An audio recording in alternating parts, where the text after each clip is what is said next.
Huwa kkalkulat li kemm ilhom jaħdmu professjonalment, il-Viċi Kap tal-Partit Nazzjonalista Beppe Fenekadami u l-mara tiegħu kellhom mill-inqas dħul ta' bejn 3.4 miljun euro u 6.8 miljun euro matul dawn l-aħħar 22 sena. Dan kollu ħareġ mill-paġna ta' quddiem tal-ġurnal It-Torċa. It-Torċa stqarret li dan kollu jirriżulta minn kalkolu ta' accountants affidabbli li qabdet l-istess gazzetta. Wastmat li l-familja Fenekadami taqla mill-inqas 6 darbiet u nofs aktar minn familja normali. It-Torċa qalet li lanqas kieku din il-familja għamlu ħinijiet twal u kienu maksin bix-xogħol tant li lanqas kellhom ħin liberu matul dawn it-22 sena ma seta' qatt ikollhom dan id-dħul permezz ta' xogħol biss.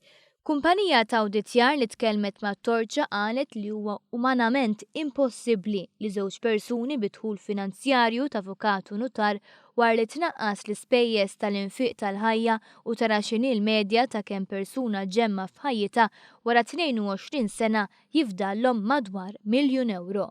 Dan jindika li jista' jkun li l-familja kellha xi dħul ieħor li forsi Beppe Fenekadami ma ddikjarax fl-assi tiegħu.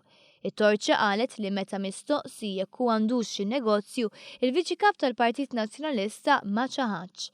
Fenekadami għall-mistoqsija tat-Torċa qal li mal il-membri parlamentari Laburisti ddikjarawx għal huma matul dawn it-22 sena u jkun jista' joħroġ id-dettalji. Dan juri biċ-ċar li Beppe Fenekadami fadallux joħroġ.